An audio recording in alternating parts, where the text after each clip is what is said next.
Our dashboards were glowing green. Everything was looking fantastic. We had low CPCs on our campaigns. We had the perfect demographic, ideal age, ideal background, perfect zip codes. We had high conversion rates. Our fantastic feedback on what we were bringing in from click to lead conversion on any of our landing pages. It basically looked like the dream campaign. Things were going well. Perfect pockets of opportunity for us to find our ideal student until the students just ended up not showing up and not starting class. And that's when I realized a valuable lesson in my career. Sometimes the most dangerous metric is one that you might not question. All of the overlining data might look good, but at the end of the day, there may be something deeper. Welcome back to ROI University, podcast for higher ed marketers who want to change the game and themselves. I'm Rustam Irani, your host and recovering engineer turned marketer. And I've been on the school side as a former higher ed CMO, as well as on the agency side. Let's talk about what happens when perfect data that we think is amazing might blind us to what's really going on behind the real story. One of my most impactful campaigns in my career came when I was at a school where we were a health school. We were looking for a very specific type of student that wanted to go back to school and get entry-level positions in healthcare. So that would be front office, back office, and many different kind of varieties of really pathways for them to get into successful careers in healthcare. Very rewarding, just a fantastic school, fantastic operation, and we had an amazing marketing team. And I was very proud of what we had done. We had built everything in-house, and we ran all of our campaigns in-house. And we had this one particular campaign that I remember very well. And I call it the bus route story. And basically, we had campaigns that were running across Meta, across Google AdWords, where we were looking at bringing in students to one of our campus locations. At that time, we had 2 campuses. And for one of our campuses, it was in an area where it was pretty spread out. So we were trying to find these pockets of where these ideal students are based on the data we had. We had historical data, on what our students looked like, where they lived, and so on. We had demographic data. We had all sorts of data on our students, and we were trying to find these pockets of students. And what we realized was, and when we were looking at the data, there were a couple campaigns that stood out to us where things looked great. At the surface level, they looked fantastic, all the way to where they were even coming in, speaking with admissions, applying, and enrolling. And all of that seemed great. And so we were happy about that. But one thing we realized after looking a bit deeper was, in a conversation with admissions one day and with finance, we were looking at the data and we said, hey, these are great campaigns that we're running, but for some reason, there's a high percentage of students that are not starting class. And can we dig into this a little bit further? Because our start rate of students that enroll to actually start has gone down. So let's look at that a little bit deeper. So we said, okay, let's look at it by campaign type. So we looked at what we were doing, whether it was AdWords, whether it was Meta. We started looking at it multiple different ways. We were looking at some of the demographics. We were looking at sex. We were looking at high school graduation date. So we also figured there were certain age populations or high school demographic populations that sometimes didn't retain as well as others. Maybe they were just kind of in that position in their life. So there was tons of different data points that we were looking at, which to me, being an engineer, and a nerd on that side was amazing. I love looking into that and figuring things out and honestly understanding the story behind what's going on. That is the most impactful thing. So I was looking into this data a little bit more. So again, we looked at the demographic data, we looked at all these other things, and everything looked great. The actual location where a lot of these folks were coming in from, the zip code in the little city that they were coming in from, or it was actually the zip code area, was our ideal demographic, ideal age range, ideal, majority of our students at that campus were female, and it was just a perfect, ideal persona for what we were looking for our student. And so we couldn't figure it out. And we said, hey, look at the campaigns, look at the cost per clicks, great cost per clicks. We're very competitive.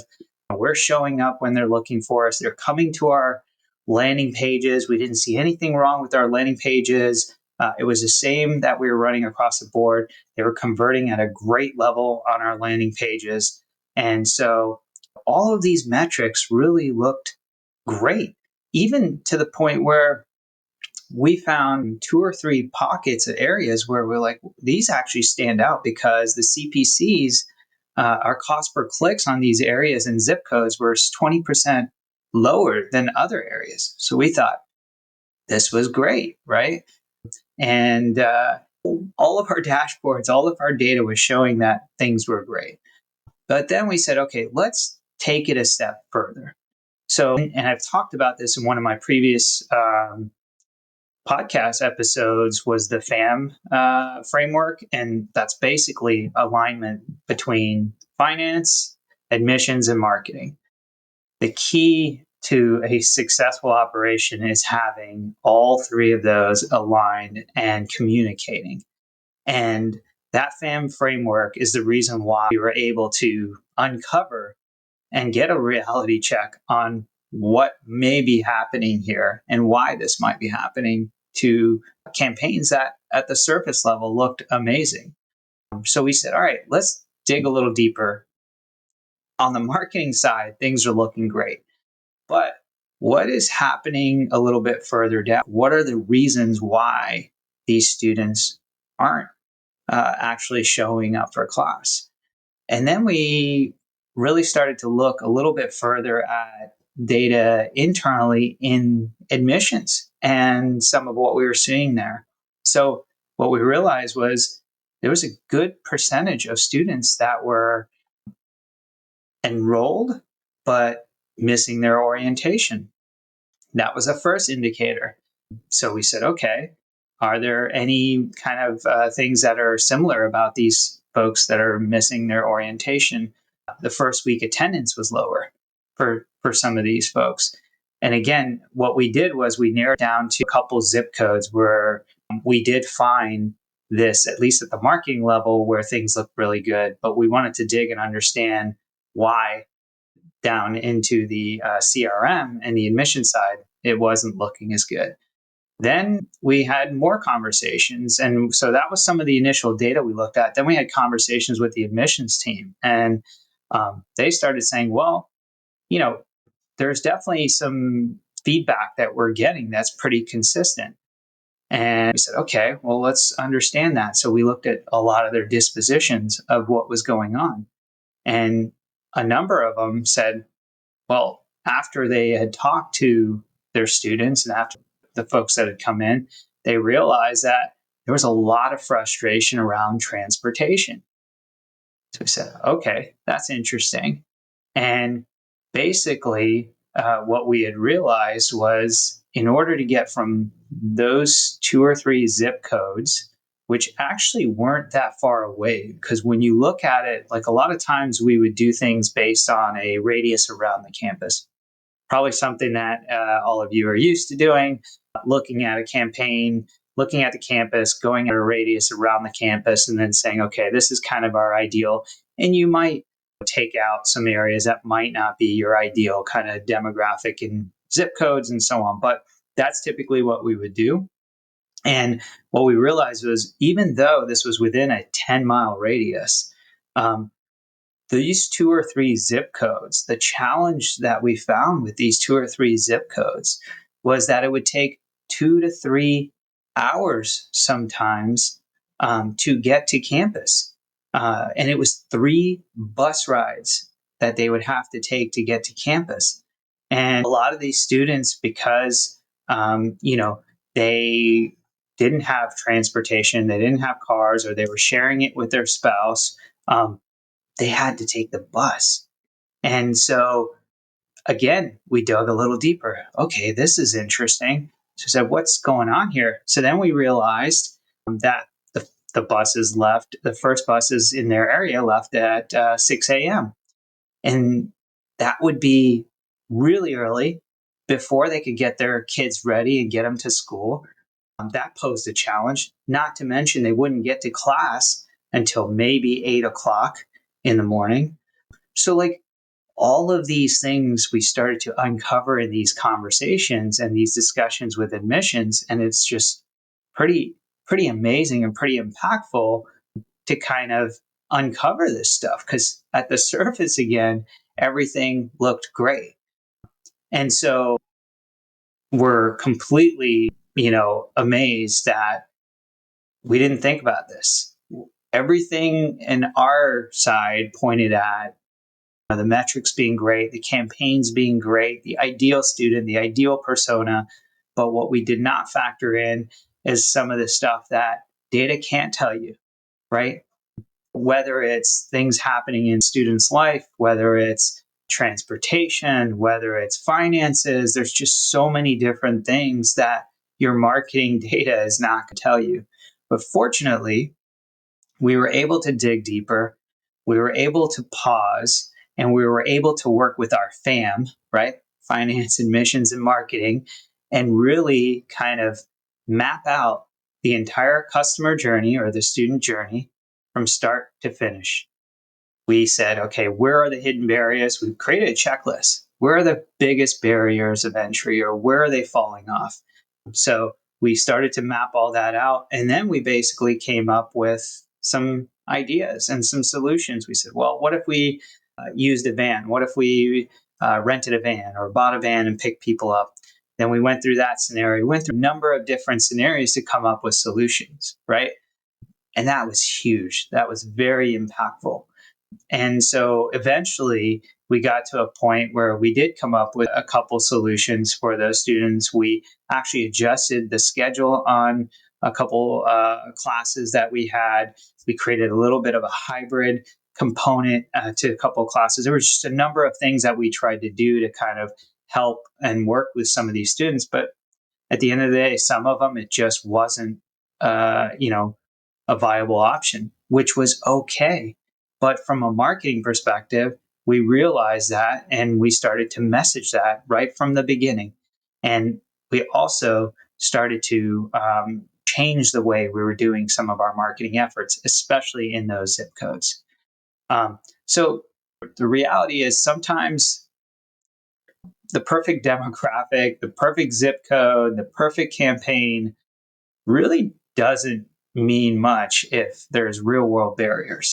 If there's things that are outside of any of what the data might tell you, that's really where the impact can come in, and where you can make the most of basically understanding not just the top funnel metrics, but also some of the intangibles.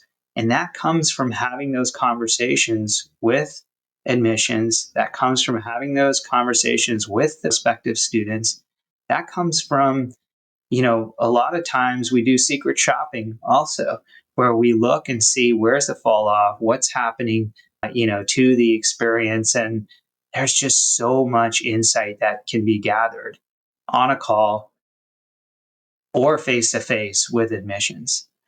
And so I would encourage you, if you do feel like sometimes you're running campaigns that look great at the top, but for some reason, either admissions is not able to get in touch with them, they're not following through, maybe it's programmatic, maybe it's channel based, look a little deeper, ask deeper questions outside of just the data. look for real world, real life situations. And I think you're going to find that there's information, there's insights there that are outside of what your data is telling you. I can tell you this was definitely a huge lesson for me. We had, again, we had done heat maps that looked and showed excellent pockets of enrollments and things were looking great. But at the end of the day, it did not show us, you know, what was truly happening and what the real challenge was. So the next time dashboard looks perfect, I would encourage you to pause, especially if you're getting some challenges down the funnel. Ask yourself, what is something that the data, at least from a marketing or any of the business intelligence data that you have, like what is it not telling you? I would go talk to admissions, speak with some of the admissions reps, speak with the director there, and really try to understand, what's happening a little further down. Understand the biggest frustrations. Transportation was it for this one. What are the other ones? If it's financial, why is it financial? What are those roadblocks there? And, because at the end of the day, a lot of times the ROI isn't found, in your analytics. It's found in, the lives of the people, right? And understanding that a little bit better. So hopefully that's a good story, a little bit of a background, and one of my biggest lessons in my career. And I hope you all kind of take that. Make sure you look a little deeper beyond just the surface level of the data and find success with that. That's all for ROI University, where the big ROI is personal.